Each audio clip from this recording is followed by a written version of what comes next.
Hello, hello, hello. This is Crystal, but you can call me Sherpa. Welcome to my YouTube channel, Get Crystallized, where clarity is power. So what are we talking about today?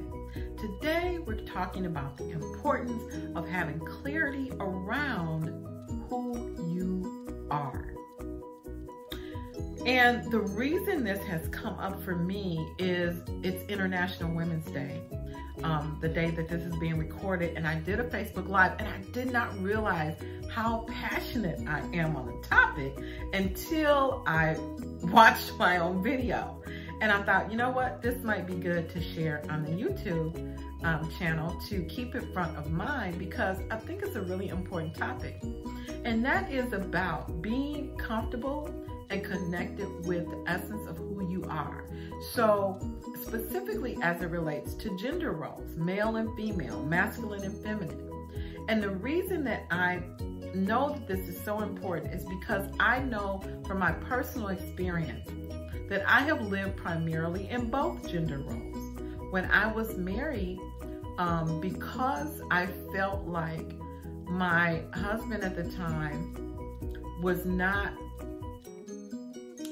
in the masculine role where I would have preferred him to be, I took on masculine roles in terms of providing, in terms of, you know, setting vision and leadership for the family. I took on those roles, not because I wanted to take on those roles, but because there was a gap. And I felt like if I don't do it, no one will. Now, I will say that on some level, I think that I contributed to the fact that that my ex was not in the masculine role at the level that I would have liked him to be, because when I detected that, I did not submit, or I did not support him in that role as I probably should have. But having said that, I've concluded that you either are or you aren't. Like, you can't really change people. So when I got married, I think in my mind with a hope that things would change. Like I saw different characteristics and personality styles, but I felt like ignorantly that, of course, he wants this type of lifestyle. Of course, this is what he wants to pursue. Everyone does. And so it's just a matter of time. I just need to support him and things will be fine. And they really weren't. Not because they couldn't have been, but because there was a mismatch. And so I took on that masculine role, but I never wanted to be in the masculine role. I never wanted that. And so I was constantly in turmoil a little bit about it. And it didn't really register with me until recently, with reflecting, like, why did I feel that way? And I felt that way because I was rebelling against having to be in the masculine role, if that makes sense. So I think that as women, sometimes you're in a masculine role because you feel like you must be, not because you want to be. Not because you want to be, but because you have to be. Especially with single moms. I'm a single mom now. And am I in a masculine role? Yep. I have to keep my house running. You know, I have to take care of the bills. I have to do all these different things. And those are masculine characteristics and things that would be handled in some greater degree by a head of household that's a male. And that just is not happening, right? Except that I do it. But at the same time, I am working on being my feminine self, because that is what I prefer.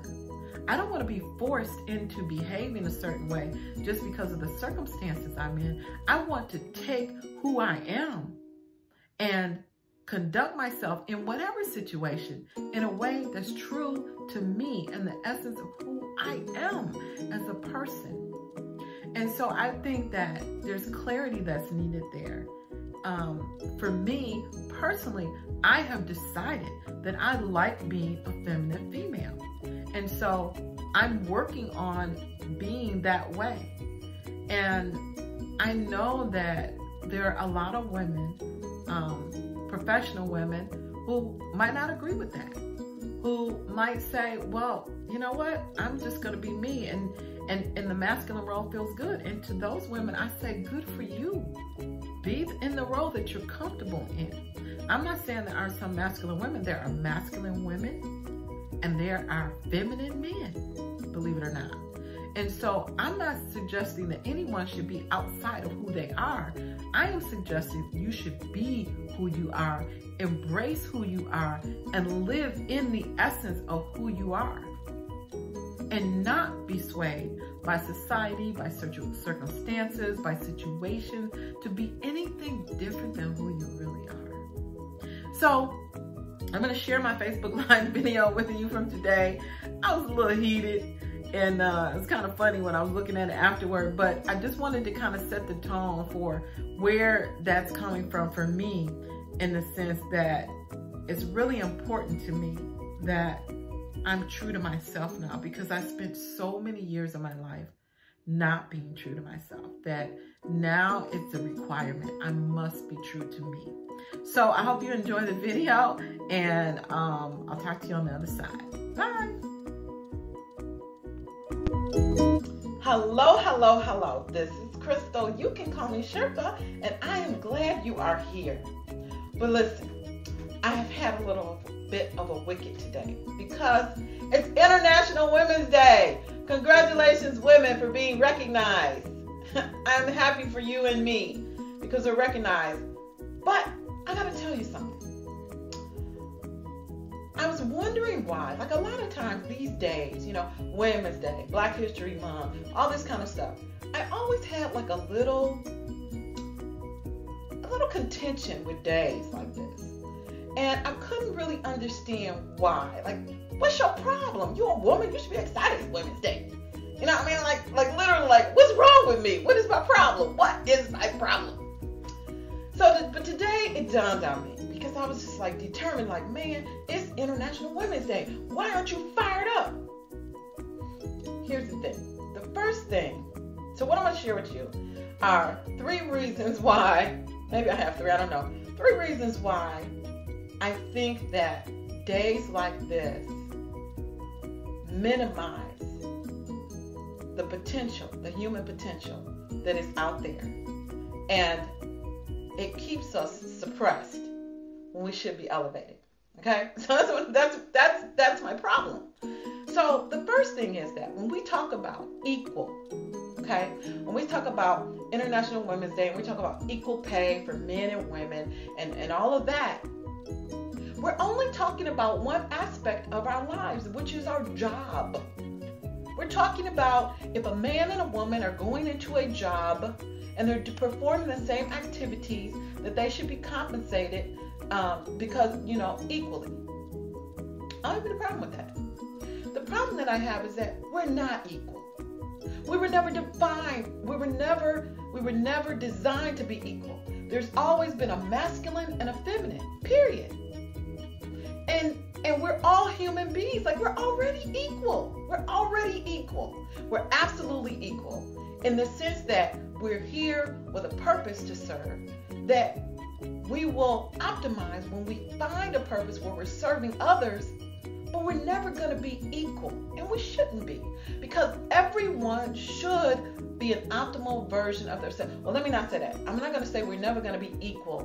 What I mean is we're never going to be the same.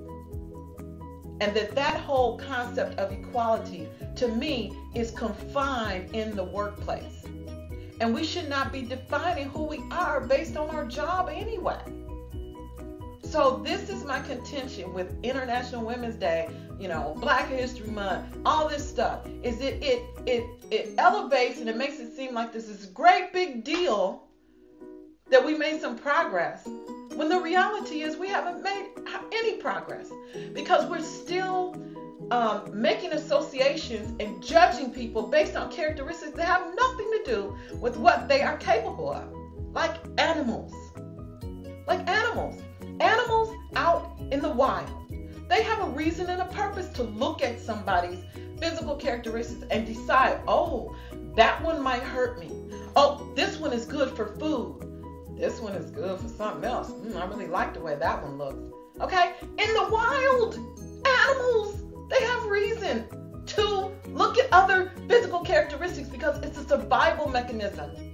But we, as elevated, on our way to ascending as elevated, ascended divine beings, have no reason to be looking at physical characteristics to determine the worth or the quality or the potential of anyone, because every divine being has the capability of being their optimal self and contributing greatly to the world as a whole. Everyone.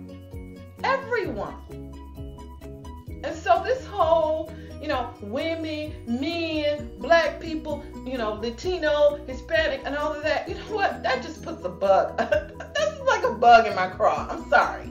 Because to me, everybody is divine.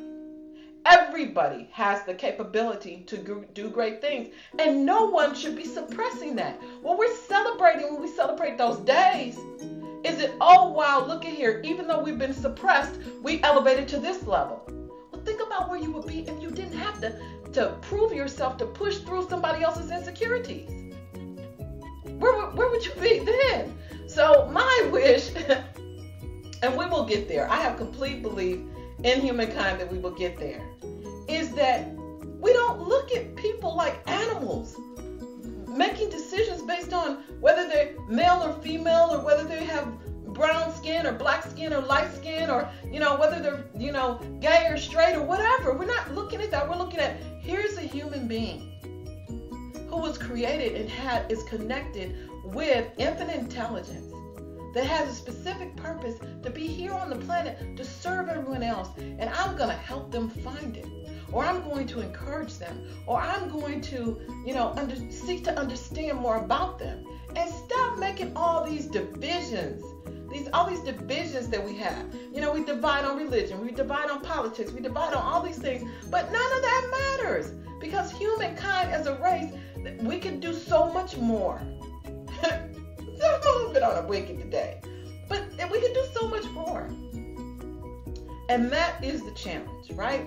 For me, the challenge is, yes, I support women. I'm a woman. Yes, I support all the days, Black History Month, all of that. I am in support that despite all of the ignorance of mankind, we have still been able to elevate masses of groups of people have shown their divinity by breaking through and being excellent and doing great things and being an example in spite of the ignorance of others who insist on assessing people based on animal characteristics, right? It's amazing. But let's not stay there. Can we please elevate? After all these years, can we just look at people and say, how can I help you be the optimal version of you? We were never designed to be the same. We're never designed to be equal in the sense that a man is equal to a woman. No, I don't want to be equal to a man. I want to balance a man. And I want him to balance me. I want him to be in his role, to be strong and protecting. And I want to be in my role, to be nurturing and supporting. And I want to do that as a female, as a feminine woman. I don't want to be equal to a man.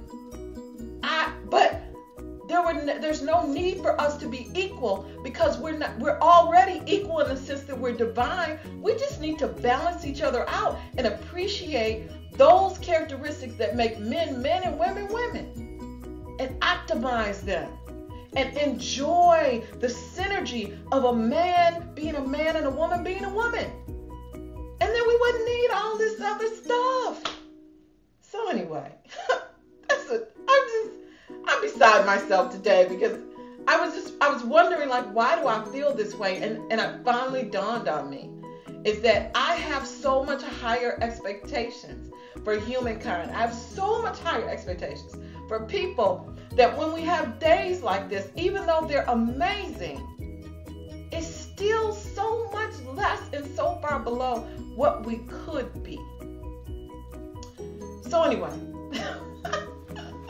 I'm a little beside myself today. But anyway, I just wanted to share that. I forgot my second and third point. What were they? Oh, I think I covered them all. Anyway, the point is that let's celebrate, and it is good to celebrate, but let us really seek to understand and connect with how divine you are. Seek to connect with the fact that, there's a design that requires a man and a woman, a male and a female energy. It's by design for balance. Let's embrace that and not try to separate it and not try to be in a role that we don't want to be. Let's just be the optimal version that we are in the role that we're in. Right? So if you're a masculine male, be a masculine male. If you're a feminine male, be a feminine male. If you're a feminine woman, be a feminine woman. If you're a masculine woman, be a masculine woman. But be who you are. And be the best of who you are. And don't judge other people for who they are. Help them to be better than they are today. So that's what I wanted to share today. I hope it was helpful for you. It was helpful for me to rant. If it was helpful for you, then share the video. I love when people share my videos. And definitely, you know what? I do have some different views, I think. And so go ahead out to my YouTube channel. My links are updated on Facebook. So go on and subscribe to my YouTube channel, and you'll hear some other wacky stuff that I've been thinking about. But I appreciate you, and I hope this is helpful for you. Go ahead and share, and I'll talk to you soon. Bye now. Hello, hello, hello. This is Crystal. You can call me Sherpa. Welcome to my channel, Get Crystallized, where clarity is power. So what are we talking about today? Well, today I'm going to share a Facebook Live video that I did today. And it was related to International Women's Day. And I was a little bit on a wicket because I felt like there really has been a decline, I would say. I'm not sure if that is the best word, but there's really been a disconnect related to, I think, gender roles and masculine and feminine. And I feel like it's not really a popular place to be in on this topic. But I really think that it's important that people align with their true selves and really be connected with who they are. And let me just explain a little bit more about that. Let me break that down a little bit more. So